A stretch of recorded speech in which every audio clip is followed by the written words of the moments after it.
بيبدأ الفيلم مع واحدة اسمها جوان واللي بتشتغل مدربة سباحة في واحد من النوادي، وبتكون في اليوم ده معاها بنتها فيكي. وبعد ما بيخلصوا الحصة بيبدأوا ينظفوا الحمام علشان يستعدوا انهم يمشوا، ولما بيخرجوا بره بيقابلوا واحدة اسمها نادين بتشتغل معاهم في نفس النادي، وبيكون واضح انها صديقة لجوان. وبنشوف ان في تشوهات في وشها بسبب حادثة قديمة، وبتفضل تقول لجوان على الحفلة اللي رايحاها، وبتعرض عليها تجيب جيمي جوزها معاها. فبتقول لها جوان انها هتفكر وتقول لها، وبعد ما بتخلص بتروح على بحيرة هي وفيكي، وبتنزل جوان المية في درجة حرارة ساقعة جدا زي ما هي متعودة كل يوم. بعدها بيرجعوا على البيت وبيقابلوا جيمي بابا فيكي، وبيكون واضح ان في مشاكل بين جوان وجيمي، لكنهم مش بيرضوا يتكلموا بسبب ان فيكي نايمة. وتاني يوم بيبدأ كل واحد فيهم يعيش حياته بشكل طبيعي، وكل واحد بيروح على شغله. وكمان بتفضل جوان تدرب بنتها فيكي على انها تستخدم الحواس بتاعتها بشكل قوي زي حاسة الشم والسمع، وتستخبى منها علشان تعرف مكانها من الريحة او الصوت بس. ولما بيرجعوا البيت بيكون بابا جوان عندهم في البيت مستنيهم، وبيسلم عليهم وبيطلب انه يقعد مع جوان لوحدهم شوية، وبيفضل يقول لها انه عارف ان في مشاكل بينها وبين جيمي، بس بيديها نصيحة انها تخرج معاه ويقضوا وقت مع بعض اكتر شوية. وفعلا بتحاول انها تعمل بنصيحته، بس الموضوع بيفشل لما بيحاولوا يتفرجوا مع بعض على فيلم بالليل، وكل واحد فيهم بيكون قاعد سرحان ومش بيتكلموا مع بعض. وكمان بيجي تليفون لجيمي وبيروح يرد عليه لوحده، فبتتضايق جوان وبتقرر انها تقوم. وبيفضلوا هما الاتنين على كده لحد ما بيجي اليوم اللي بيتفاجئوا فيه بزيارة من جوليا اخت جيمي، واللي بتكون غايبة عنهم بقالها كتير واول مرة في حياتها تشوف فيكي. وساعتها بتفضل جوان تشتكي لجيمي وتقوله انها مش عايزة جوليا تقعد معاهم لانها مش بتحبها. فبيقول لها جيمي انهم هيستحملوها كام يوم بس لحد ما تشوف مكان تاني تقعد فيه. فبتضطر جوان انها تتعامل معاها، وبينزلوا كلهم ياكلوا مع بعض. وبتفضل جوليا تحكي انها كانت مسافرة وتحكي عن الحاجات اللي كانت بتعملها وقت السفر وشغلها وكل حاجة. وبعد ما بيخلصوا بتروح فيكي تدور في الحاجات بتاعت جوليا من غير ما هي تعرف، وبتلاقي معاها ازايز فيها مادة غريبة. ولما بتفتح واحدة منهم وبتشمها بتلاقي ان ليها ريحة نفاذة وقوية جدا. وساعتها بتاخد الازايز دي وبتقرر انها تعمل منهم تركيبة مع بعض، وبتحط اكتر من مادة في نفس الاناء، وده بيخلي المواد دي يطلع منها ريحة قوية جدا. وبمجرد ما فيكي بتشمها بتقع على الارض وبيغمى عليها، وبعد شوية بتفوق وبتلاقي نفسها اتنقلت لمكان تاني، وبتشوف مامتها لما كانت صغيرة وفي المدرسة، وبيكون معاها جوليا ونادين، وكلهم بيكونوا داخلين يتدربوا علشان عندهم عرض كبير هيرقصوا فيه. وساعتها بتتفاجئ فيكي ان مامتها وجوليا كانوا صحاب قريبين من بعض جدا بالشكل ده. وبعد شوية بتقوم فيكي وبتلاقي نفسها لسه في اوضتها، وبتعرف ان المواد اللي خلطتها ببعض دي هي اللي خلتها ترجع للماضي وتشوف قصة مامتها وجوليا مع بعض. علشان كده بتقرر انها لما تروح المدرسة تاني يوم تعمل نفس التجربة مرة تانية وتشوف هتتفرج على ايه المرة دي. وفعلا بتعمل كده وبتروح المدرسة وبتشم الخلطة اللي عملتها. وساعتها بتتفاجئ لما بتلاقي نفسها على طريق عربيات وجيمي ونادين موجودين مع جوليا وجوان. بس الغريب بقى ان باباها كان مرتبط بنادين وباين انهم بيحبوا بعض جدا. ولما بتقرب منهم فيكي بتتفاجئ ان مفيش حد شايفها، فبتتحرك وبتروح جنب جوليا وجوان. بس المرة دي جوليا بتشوفها وبتتخض وبتقوم تجري بسرعة. ولما بيسألوها ايه اللي حصل بتقول لهم انها شافت طفلة صغيرة، وطبعا كلهم بيبصوا حواليهم ومحدش بيشوف حاجة، علشان كده بيقولوا عليها انها مجنونة. بعدها بنرجع لفيكي مرة تانية لما بتفوق وبترجع على البيت وبتدخل علشان تنام من غير ما حد يحس بيها. وتاني يوم بتروح على المدرسة بتاعتها زي كل مرة مع مامتها، بس بيكون لسه عندها فضول انها تعرف باقي القصة، علشان كده بتقعد على جنب في المدرسة وبتطلع السوائل اللي معاها علشان تعمل تركيبة جديدة. بس المشكلة ان في الوقت ده بيتجمع عليها مجموعة من الاطفال اللي بنعرف انهم على طول بيضايقوها وبيتنمروا عليها بسبب شكل شعرها ولون بشرتها، وبيفضلوا يضربوا فيها لحد ما المدرسين بيتلموا بيسلموا عليهم، وساعتها بيتصلوا على جوان علشان يقولوا لها على اللي حصل. ولما بتروح بتفضل تتخانق معاهم وتقول لهم ان بنتها ما عملتش حاجة وهي متأكدة من كده. بعدها بيروحوا على السوبر ماركت يشتروا شوية طلبات، ولما بيخلصوا وبيرجعوا على البيت بتدخل جوان علشان تحضر الأكل، وبتلاقي جوليا جاية علشان تساعدها. وفي الأول مش بترضى جوان إنها تتكلم معاها، لكن جوليا بتفضل تفكرها إنهم كانوا أصدقاء وكانوا بيعملوا كل حاجة مع بعض قبل كده. وساعتها بتوافق إنها تفضل معاها، وبتقول لها إنها شافت طريقة طبخ الأخطبوط على النت، وأهم حاجة إنهم يفضلوا يضربوا فيه لحد ما يبقى طري. وساعتها بيقع منهم على الأرض وبيفضلوا يضحكوا هما الاتنين، ومع الوقت بتبدأ علاقتهم تتحسن عن الأول. وبعد شوية بتقرر فيكي إنها تاخد الخليط مرة تانية، وبترجع وبتشوف جدها وهو بيزعق لمامتها جوان بسبب إنها قريبة من جوليا وهو مش بيحبها وشايف إنها مش كويسة. وده بيخلي جوان متضايقة بسبب إن باباها بيفرض عليها تصاحب مين وما تصاحبش مين. ولما فيكي بترجع للوقت الحالي مرة تانية بتبدأ تحس إنها متضايقة من وجود جوليا في حياتهم هي كمان، وبتقرر إنها تضايقها وتعمل تركيبة وتحطها في الأوضة بتاعتها، ودي حاجة كده بتعمل ريحة وحشة جدا. ولما مامتها بتعرف إن هي اللي عملت كده بتقرر إنها تعاقبها. وطبعا فيكي بتتضايق من جوليا أكتر وأكتر لأنها السبب إنها تتعاقب.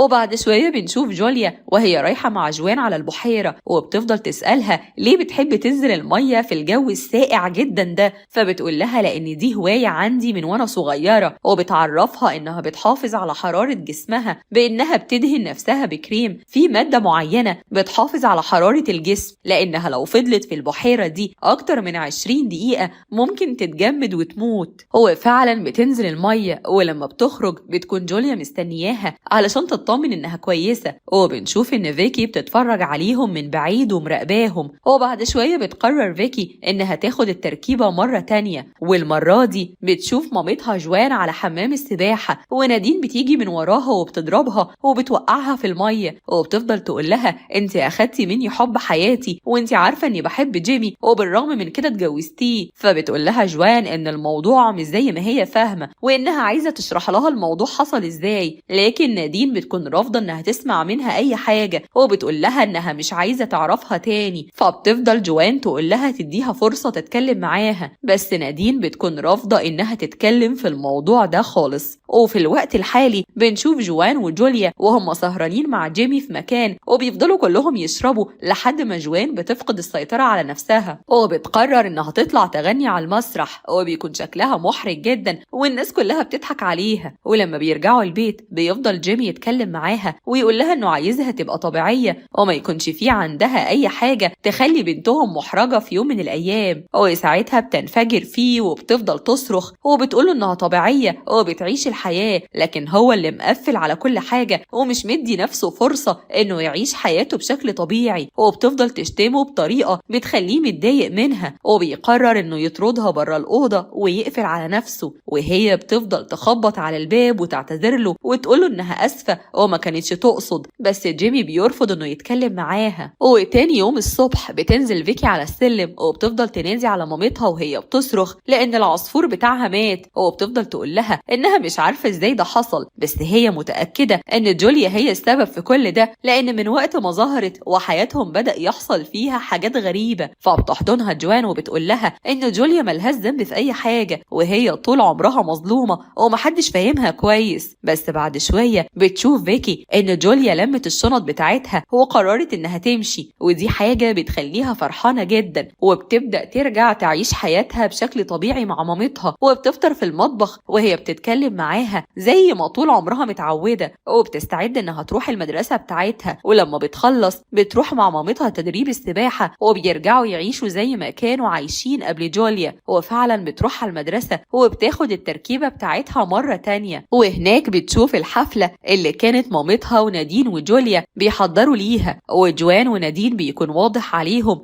انهم مش بيتكلموا مع بعض بسبب ان جوان اتجوزت جيمي، والحفلة بتتعمل وجيمي بيكون قاعد في المدرجات بيتفرج عليهم وبيشجع. لكن في الوقت ده بتكون جوليا موجودة برا الحفلة مستنية انهم يخلصوا، وساعتها بتشوف فيكي وبتبدأ تقول انها تعبت من التخيلات دي وانها كل شوية بتشوف طفلة بتقرب منها وهي مش عارفة ده حقيقي ولا لأ. ولما بتبص على فيكي علشان تتأكد لو كانت حقيقية بتقرر فيكي إنها تهرب بسرعة وبتجري تستخبى في شجرة كريسمس كانت موجودة برا الحفلة. علشان كده بتقرر جوليا إنها تحرق الشجرة دي علشان تتخلص من الهلاوس اللي عندها. لكن لحسن الحظ إن فيكي بتهرب بسرعة وبتخرج من الشجرة، بس المشكلة إن الحريق بيجي في الشجرة وبيبدأ يمسك في الديكورات والزينة اللي كانت برا المسرح، وبسبب الرياح بتبدأ النار تتحرك على المسرح وبتحرقه بالكامل. وبنشوف إن دي الحادثة اللي حصلت لنادين وسببت لها التشوهات والحريق اللي عندها في الوقت الحالي. وطبعا كلهم بدأوا يلوموا جوليا لأن هي السبب في الكارثة اللي حصلت لهم كلهم. وفي الوقت الحالي بنشوف جوليا لما بتستغل إن مفيش حد في البيت وبتقرر إنها تتحرك لوحدها وبتروح على البحيرة. ولما جوان بترجع على البيت بتتفاجئ إنها مش موجودة وبتفضل تدور عليها في كل مكان. لكن في نفس الوقت بتشوف فيكي رؤية